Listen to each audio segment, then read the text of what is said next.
India voice, आपकी सोच, आपकी आवाज। नमस्कार, इंडिया वॉइस देख रहे हैं आप और मैं हूं आपके साथ पुष्पेंद्र चौधरी। खबर झारखंड में आपका स्वागत है। बुलेटिन की शुरुआत करेंगे झारखंड से। बड़ी खबर आपको बता देते हैं। दरअसल झारखंड से एक बार फिर आतंकी कनेक्शन जुड़ा हुआ नजर आया है। गुजरात एटीएस ने झारखंड की रहने वाली समा परवीन को बेंगलुरु से गिरफ्तार किया है। समा परवीन के अलकायदा से जुड़े होने की जानकारी मिलने के बाद यह कार्रवाई की गई है। समा परवीन का झारखंड से कनेक्शन है। कोडरमा की रहने वाली समा परवीन पिछले कई सालों से हैदराबाद में रह रही थी। समा के सारे आईडी भी हैदराबाद के ही हैं। पिछले 4 वर्षों से समा बेंगलुरु में रह रही है।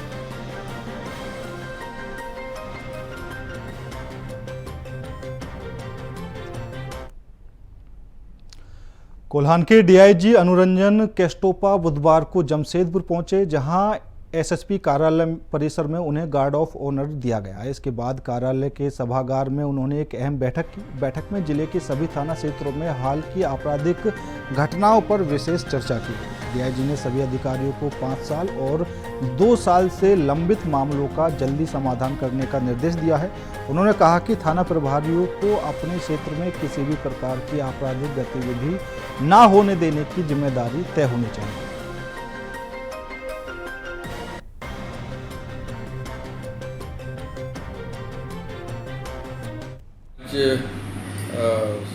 पूर्वी सिंहभूम जिला के पुलिस उपाधीक्षक, पुलिस निरीक्षकों और सीनियर एसपी, सिटी एसपी के साथ एक समीक्षा बैठक रखी गई थी, जिसमें मुख्यतः विभागीय कार्रवाई और पूर्व से लंबित 5 साल से अधिक 2 साल से अधिक लंबित कांडों की समीक्षा की गई, जिसमें उन्हें दिशा निर्देश दिया गया है कि आप सभी जो डिपार्टमेंटल प्रोसेसिंग होते हैं उसको विद इन टाइम डिस्पोज करें और सारे जो पुराने लंबित कांड हैं उसकी समीक्षा करके समीक्षा पत्र में स्थापित करें।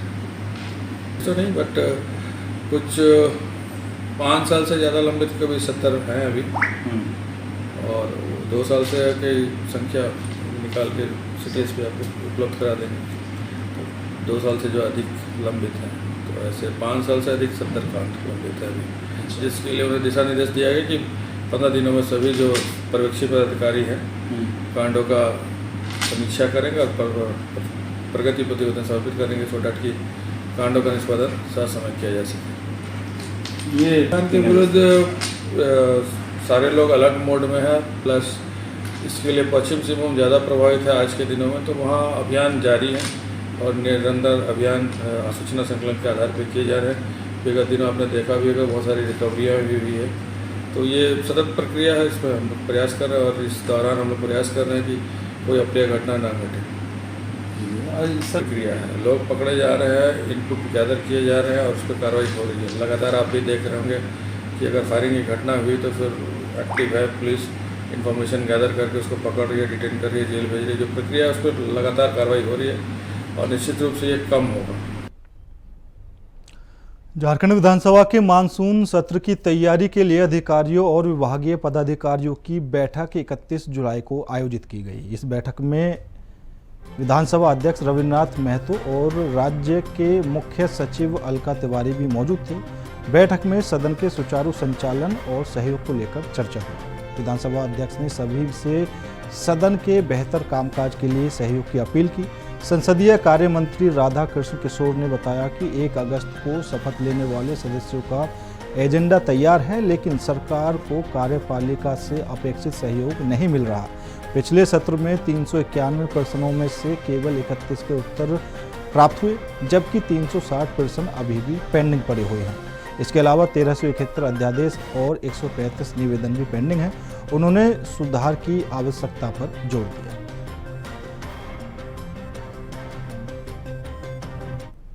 हर सेशन आहूत होने के पूर्व हम लोग सेशन का विधि व्यवस्था को अच्छा बनाने के लिए उच्च स्तरीय पदाधिकारियों के साथ बैठक करते हैं और उनसे संबंधित जो भी विषय होता है उस विषय के बारे में हम लोग बोलते हैं और लोग अपना उस विषय को विधानसभा सचिवालय में ठीक ठाक ढंग से भेजने का काम करते हैं।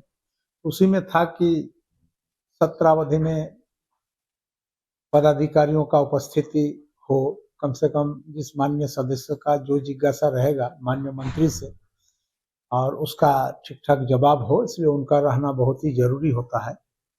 इसी तरह से जो वहाँ से प्रश्न का जो उत्तर आएगा उस समय आ जाए, वहाँ से जो विधेयक आएगा सरकार के तरफ से वो भी ससमय आ जाए, ताकि हम लोग माननीय सदस्यों के बीच में उसको ससमय वितरित कर सकें, और ससमय वितरित होने से वो सदन के अंदर में डिस्कशन में उनको बहुत ज़्यादा सुविधा होता है। इसी तरह से है कि बहुत सारे क्वेश्चन का उत्तर लंबित है, उसको भी करने के लिए मान्य सदस्यों का साधारणतः सुनने मिलता है कि प्रश्न का उत्तर सही नहीं है, तो उसको भी ठीक करने के लिए हम लोगों ने उनको दिशा निर्देश दिए। इसी तरह से विधि व्यवस्था है, पेयजल का व्यवस्था है, इलेक्ट्रिक का है, दूरसंचार का है, सारी चीज को चुस्त दुरुस्त करने के लिए हम लोगों ने उन लोगों से विचार विमर्श किया, ताकि इस सत्र को एक सार्थक सत्र के रूप में हम लोग स्थापित कर सकें। परिधि अभी माननीय अध्यक्ष जी ने 1 तारीख से प्रारंभ होने वाले सत्र के संदर्भ में अधिकारियों की बैठक बुलाई थी, और ये तय किया गया था कि किस तरह सदन को सुचारू रूप से चलाने में विधानसभा की जो प्रशासनिक व्यवस्था है वो किस तरह से सफलतापूर्वक चले, इसके लिए उन्होंने बैठक बुलाई थी, जिसमें मुख्य सचिव और पुलिस महानिदेशक के अतिरिक्त कई विभाग के सचिव और अन्य विभाग जैसे ऊर्जा विभाग हो गया या फिर नगर निगम हो गया, उनके भी अधिकारी उपस्थित थे। लगभग अध्यक्ष जी ने विधानसभा की ओर से सत्र के संचालन के लिए 29 बिंदुओं पर सुझाव दिए, ट्रैफिक की व्यवस्था को लेकर के। डाल्टनगंज के नगर निगम कार्यालय के बाहर Bharat photo stand and online centre में करीब 15 सालों से जाली प्रमाण पत्र बनाने का गोरख धंधा चल रहा है। सहायक नगर आयुक्त को सूचना मिलने पर उन्होंने अपनी टीम के साथ छापेमारी की, जिसमें बड़ी मात्रा में नकली सर्टिफिकेट, कंप्यूटर और लैपटॉप बरामद हुए। मुख्य आरोपी परवेज इरफान को गिरफ्तार किया गया है। इस सेंटर से मैट्रिक सर्टिफिकेट, विवाह और जन्म प्रमाण पत्र सहित कई सरकारी दस्तावेजों की जालसाजी की जा रही थी। चौंकाने वाली बात यह है कि यह अवैध काम नगर निगम परिसर के बाहर इतने लंबे समय तक चलता रहा, लेकिन किसी की नज़र नहीं पड़ी। अब इस मामले में जांच जारी है और दोषियों के खिलाफ कड़ी कार्रवाई की जाएगी। उनका हम आपको आराम। जमशेदपुर के परसूडी में 5 साल की नाबालिग के साथ दुष्कर्म की घटना के बाद जमशेदपुर पूर्व विधायक पूर्णिमा साहू आज सदर अस्पताल पहुंची और पीड़िता से मिलकर उनका हालचाल जाना। विधायक ने सिविल सर्जन को निर्देश दिए हैं कि बच्ची को पूरी तरह से उचित चिकित्सा सेवा दी जाए। पूर्णिमा साहू ने इस घटना को समाज और मानवता के लिए शर्मनाक बताते हुए स्थानीय पुलिस की कार्रवाई पर सवाल उठाए और कहा कि पुलिस ने मामले को गंभीरता से नहीं लिया। उन्होंने बताया कि पोस्को एक्ट के तहत मामला दर्ज किया गया है और उम्मीद जताई गई है कि आरोपी को सख्त से सख्त सजा मिलेगी। साथ ही विधायक ने पीड़ित परिवार को सुरक्षा मुहैया कराने का भी आश्वासन दिया है। इस घटना पर उन्होंने राज्य सरकार को भी जिम्मेदार ठहराया। हम पहुंच जाते हैं आपके पास। सिर्फ उस बच्ची की बात नहीं, ये हम सबकी बच्चियों की बात है, तो इस पर तो तुरंत तत्काल रूप से एक्ट होना चाहिए था। दुर्भाग्यपूर्ण है कि उन्होंने तत्काल रूप से नहीं कर उसमें देरी की। बाकी अभी बच्ची का इलाज चल रहा है, जैसे वो स्वस्थ होगी उसे काउंसलिंग चलेगी। मैडम भेजा नहीं जाएगा। मैडम एक बच्ची की बात तो हो गई, लेकिन थाना के जो ढुलमुल रवैया थे उस पर आप क्या कहना चाहेंगे? यही कहना चाहूँगी कि थाना का जो रवैया है उसको लेकर जो है प्रशासन, हमारे जो SSP साहब है, DC साहब है, उन्हें चाहिए कि ऐसे लोगों पर एक्शन लें। और मुझे तो ऐसा लगता है कि अभी जिस तरह से काम किया जा रहा है प्रशासन या विधि व्यवस्था की ही बात की जाए तो कहीं ना कहीं दबाव में रहकर काम कर रहे हैं, जिसकी वजह से ज़्यादा प्रेशर लोड नहीं कर पा रहे हैं और उस वजह से ये ऐसी घटनाओं को भी नज़रअंदाज करते जो है चले जाते हैं और थोड़ी देर बाद फिर एक्शन भी लेते हैं। तो ये तो दुर्भाग्यपूर्ण है कि हमारे झारखंड में ऐसी स्थिति आन पड़ी है कि आज हमें अपने बच्चों को लेकर जो है अपने आप ही चिंतित रहिए, ऐसा सोचना पड़ रहा है कि आपका बच्चा है, आप देखिए। पर नहीं, हम सबको अगर मानवता है तो उस मानवता की खातिर, इंसानियत के खातिर थाना प्रभारी को या स्थानीय क्षेत्र के जो भी थाना के प्रभारी है उन्हें इस पर जो है तत्काल एक्शन लेना चाहिए। और मैं तो चाहूँगी कि जितने भी थाना प्रभारी हैं उन्हें पेट्रोलिंग करना चाहिए जगह जगह, क्योंकि आप देख रहे हैं नशाखोरी सबसे ज़्यादा बढ़ते चला जा रहा है। जमशेदपुर के पूर्वी सिंहभूम जिले में 10 सालों से 5 मॉडल स्कूलों का निर्माण अधूरा पड़ा है। जेएलकेएम नेता और आरटीआई कार्यकर्ता दिनेश महतो ने इस मामले को लेकर शिक्षा विभाग के सचिव और जमशेदपुर उपायुक्त को पत्र लिखा है। उन्होंने बताया कि फरवरी 2015 में 6 मॉडल स्कूलों का निर्माण शुरू हुआ था, जिसे 18 महीने में पूरा करना था, लेकिन 10 साल बीत जाने के बाद भी 5 स्कूल अधूरे हैं। उन्होंने सरकार और ठेकेदार की लापरवाही पर नाराजगी जताई और कहा कि यह विद्यार्थियों के साथ अन्याय है। दिनेश महतो ने आगे कहा कि वे जल्द ही इस मामले में जनहित याचिका कोर्ट में दायर करेंगे। वहीं शिक्षा मंत्री रामदास सोरेन ने कहा कि इस स्थिति के लिए पूर्ववर्ती सरकार जिम्मेदार है, लेकिन उनकी सरकार ने इस मुद्दे को गंभीरता से लेते हुए सुधार की पहल शुरू कर दी है।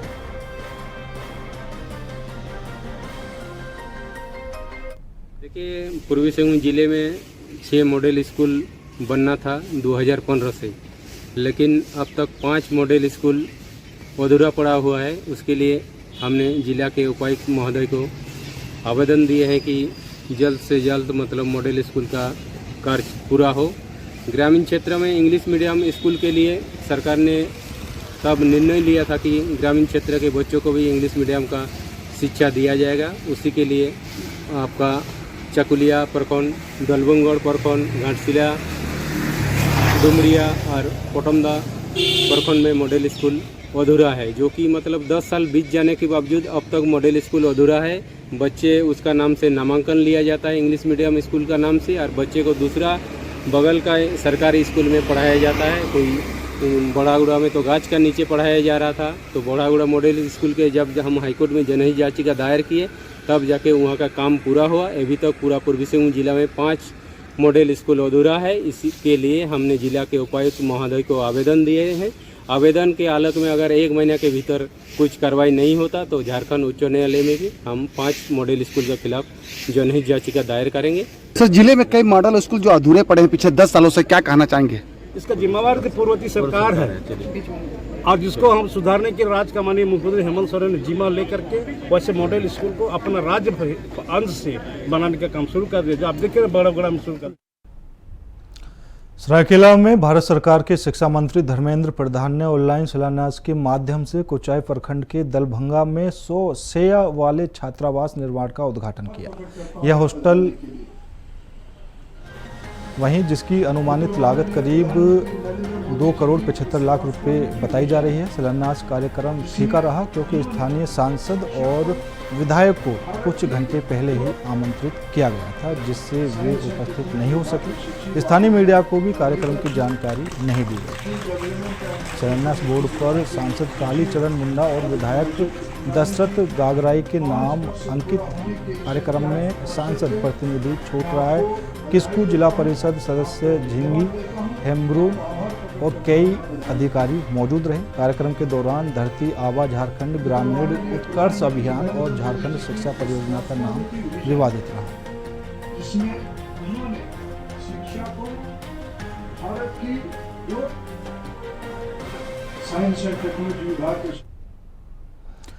जमशेदपुर में नारी शक्ति समिति द्वारा भालूभाषा क्षेत्र में सावन महोत्सव का भव्य आयोजन किया गया। इस अवसर पर महिलाएं पारंपरिक वेशभूषा में सज धजकर सावन की संस्कृति का उत्साहपूर्वक जश्न मनाती हुई नजर आई। कार्यक्रम की मुख्य अतिथि पूर्वी विधायक पूर्णिमा साहू थी, जिन्होंने महिलाओं के साथ सावनी गीतों पर झूमकर माहौल को और भी रंगीन बना दिया। ढोलक की थाप और झाल की झंकार के बीच महिलाओं ने पारंपरिक लोकगीतों और सावनी गीतों पर सामूहिक नृत्य प्रस्तुत किया। पूर्णिमा साहू की उपस्थिति में इस सांस्कृतिक कार्यक्रम की शोभा बढ़ाई और सभी ने मिलकर सावन के पावन माह का आनंद लिया।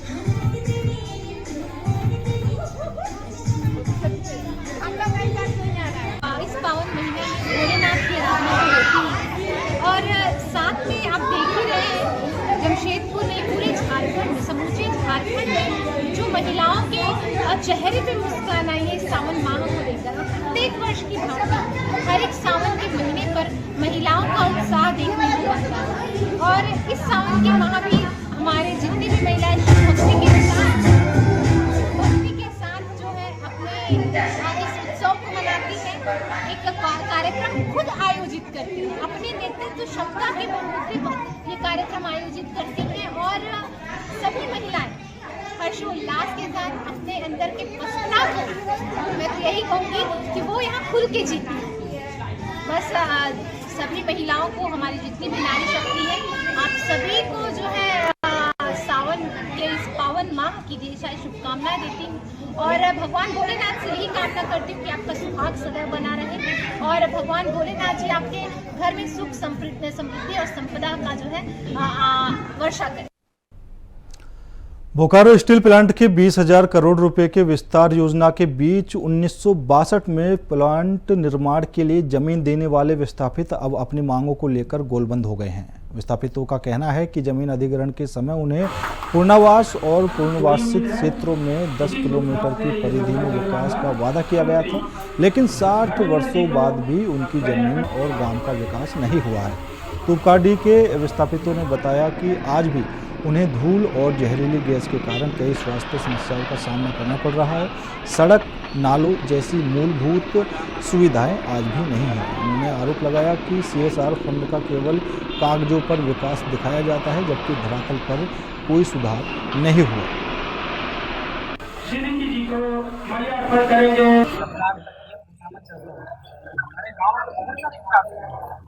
देखिए रोड आपके सामने दिख रहा है, ये बड़ा बड़ा नाला है यहाँ पे, बड़ा सारे विकास आज 60 साल अभी तक हो चुके हैं हमारे जो हमारे क्षेत्र में जो बसे हैं, जो हम लोग को यहाँ पे साइड से मिला, हम लोग रैयत यहाँ पे, और हम लोग हर दिन बोला जाता है कि आप लोग को नौकरी दिया जाए, आप लोग को नौकरी दिया जाए, हर दिन यही चीज सुनते हैं, मगर अभी तक हम लोग का किसी भी चीज का तो अब तो 25,000 करोड़ का जो निवेश हो रहा है, आपको विस्थापितों को खुश होना चाहिए, मानता होना चाहिए, खुशी का तो बात तो है सर। हमारे क्षेत्र में जो झारखंड है, खनिजों का राजा कहलाता है, एक से एक उद्योग कंपनी यहाँ पे आए थी, विस्थापित के जितने भी झारखंड राज्य अलग होने से पहले का हम लोग का इंस्टीट्यूशन है, वो कुछ दिन तक चला और मेरा पिताजी बीमार होने के कारण नहीं चल पाया। तो अभी हम लोग वही यूनियन को हम लोग फिर से चाह रहे हैं कि हम लोग इसको विस्तारीकरण करेंगे, वही हम लोग विस्तारीकरण और यहाँ पर सदस्य अभियान का। खबर देवघर से है, जहां पुत्र की चाहत रखने वाली महिलाओं के लिए 5 अगस्त को आने वाली पुत्रदा एकादशी व्रत अत्यंत महत्वपूर्ण है। प्रत्येक मास में 2 एकादशी आती हैं, जिनमें कृष्णा और शुक्ल पक्ष की एकादशी शामिल होती है। साल भर में कुल 24 एकादशी तिथियां होती हैं, जिनका अलग अलग धार्मिक महत्व है। पुत्रदा एकादशी सावन मास के शुक्ल पक्ष की एकादशी है, जिसमें भगवान विष्णु और वृंदा देवी की पूजा की जाती है। इस दिन पंचोपचार विधि से दूध, घी, दही, मधु, शक्कर, तुलसी पत्र और भोग अर्पित किया जाता है। पंडित दुर्लभ मिश्रा के अनुसार इस व्रत को विधि विधान से करने पर सूनी कोख भर जाती है और संतान सुख की प्राप्ति होती है। तुलसी पत्र अर्पित करने से सभी सांसारिक सुख भी मिलते हैं। पुत्रहीन महिलाएं इस दिन व्रत रखकर भगवान विष्णु से पुत्र की प्राप्ति की कामना करती हैं।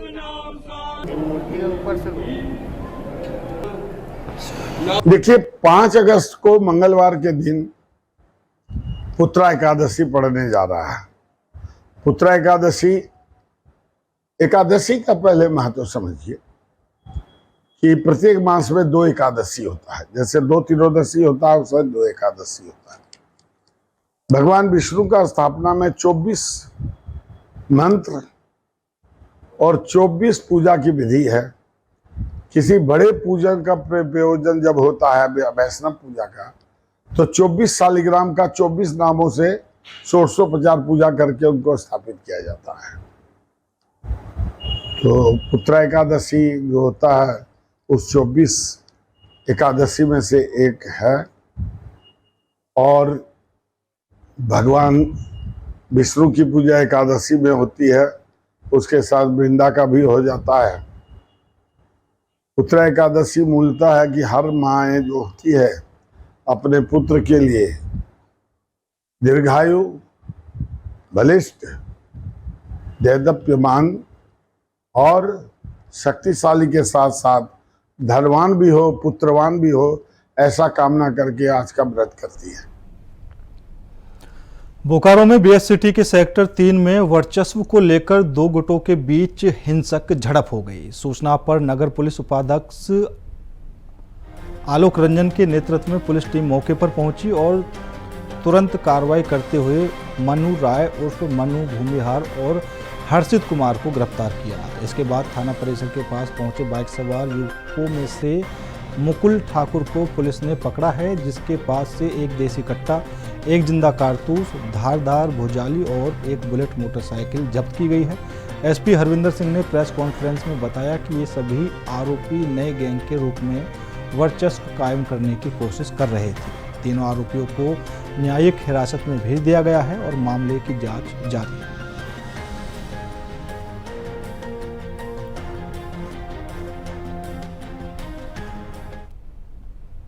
फिलहाल मेरे साथ इस बुलेटिन में इतना ही। बाकी देश और दुनिया की तमाम खबरों के लिए देखते रहिए इंडिया वॉइस।